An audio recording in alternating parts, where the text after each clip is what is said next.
This is the third video looking at simple feedback design, and the focus here is on the impact of an integral.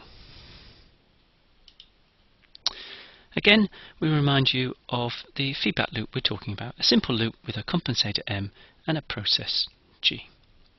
We're also considering at this point just PI controllers, and this video is going to focus on the integral component, the I.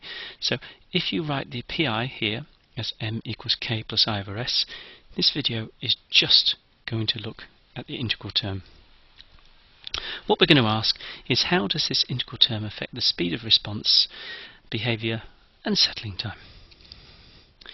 Now, the main focus of this video is to give some insight into the action of the integral, not to actually say, here's a good design rule. For clarity, so it doesn't confuse the issue, we're going to set the proportional term to be 0. So first of all, let's just remind you of how an integral term works. So if m of s equals k plus I over s, which in this case we're just going to say is I over s because we've set k equal to 0, then what you'll find is that u of t equals I times the integral between, I'll start from 0, in theory it's minus infinity, but we'll start from somewhere, times e of t dt. So that's what the input is. Now, why is that significant?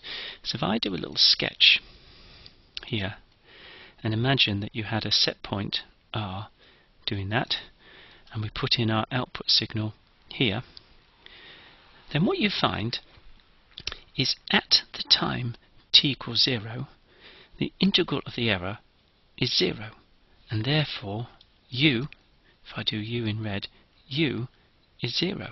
It doesn't change. And therefore the output doesn't change. Now, as the output moves, I'm going to exaggerate here by moving the output along, then what you find, I'm going to use black so you can see, you've now got this block in here corresponds to this integral. What the integral is doing is integrating the error curve and then multiplying by I. And so that area times capital I is what the input will be, and therefore you'll notice that that area is increasing roughly linearly with time, so it wouldn't surprise you if initially the input is increasing roughly linearly with time. Now, I'm being very approximate here, so this is what the u is going to do. Now, why is that important? Because what you'll see is it takes quite a while. Okay, so u of t is slow to move. Okay, from, I'll put 0, but from its initial value. It's slow to move because it has to wait for this area to be substantial before you get a substantial value here, integral of e dt dt, which you can multiply by I. And so until the area grows, you don't really get anything out of the integral, and therefore u is slow to move. And the consequence of that is that the output is slow to move, and you'll see characteristic outputs therefore follow this type of shape. What do you notice? It's a sort of like an S shape, and the key point is this bit down here. Okay, it's slow to start. Okay, so the effect of the integral takes a while to get moving, and so if you've got integral on its own, the whole output response is slow to start, and you'll see that in the responses that come. So here we go. Example 1, same example as in the previous video, g equals 3 over s plus 4, and you'll notice I've chosen just an integral compensator, quite a big value of I. This integral compensator is 4 over s. However, if you look down here at what we mentioned, you can see, albeit it's fairly buried, that the output curve, if I blow this up into a much bigger curve, you can see that the output curve has got this characteristic shape. Okay, it's slow to start. It doesn't get moving quickly. If you look at the input curve, here it is, u of 0 plus is approximately 0. So even though I know I've got a substantial error, it takes quite a while before the input gets moving. And if you look at the steady state, which we know is over here, at 4/3, the first time that u actually gets close to the steady state is after about half a second. It takes quite a while for the input to get moving. Now, there is a bit of oscillation in here as well, but we will talk about that in a later video. But the key observation is the integral is quite slow to get started, but also in this case we've got oscillation, which isn't very good. What about this example? In this case, I've made the integral term smaller, and what you'll see now is it's slower to move. Okay, because the integral term is this area multiplied by capital I, then if I fill it in, and I can use the red, then what we need is this area here corresponds to the integral of e dt, and if the I term is smaller, that area needs to be bigger before we get, if I write it down, I times the integral of e dt has got to equal u steady state. So if I is smaller, that area has to be bigger. So here we've made the I quite small, so that area is a lot bigger than in the previous slide, and therefore we're slow to get to steady state. Now in this example I've combined two alternatives together. You'll see we've either got the small gain 0.4/s or 2/s, and we've overlaid the two plots.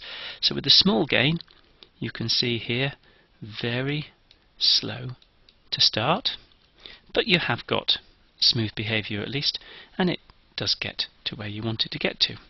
Okay, but you'll notice that the corresponding area between the output curve and the target is quite big.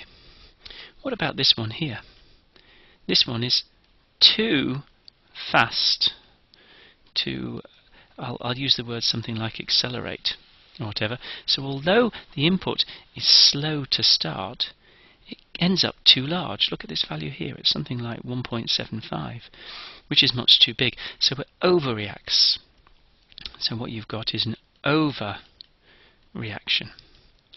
and the reason for that is it's integrating up too quickly. So if I look at where the steady state is, I'll just delete this bit so we've got some space, and then you'll see the key point. So where's the steady state value? It's 1. Okay, not roughly, it's exactly. So there's the steady state. It's at 1. That's the steady state input that we need. Now let's look at u. U has got to the steady state here. Where's the corresponding value of output when u is there? And we go all the way down, and it's down here. Okay? So what we've been told is this area, which is the integral of the error, times I gives me the steady state value of the input. But because the output's still small, the integral is going to carry on integrating. So here it carries on integrating and increasing and increasing and increasing. So the u keeps on going all the way up to here, and it's still increasing when the output gets to the desired steady state here. But now the u is much, much too big, and therefore what you see is the output keeps going up because the input's much too big. And now what we have to do is start integrating this area to bring the input down again. But what you'll see is you get this constant overreaction. It's integrating too fast, and therefore it's taking the input too far the other way before the output can catch up, and you end up with oscillation. And that's a classic issue, that if the integral is too large, and you've just got integral, then you will get oscillation. So your observations. Integral on its own is ineffective at managing transient behavior.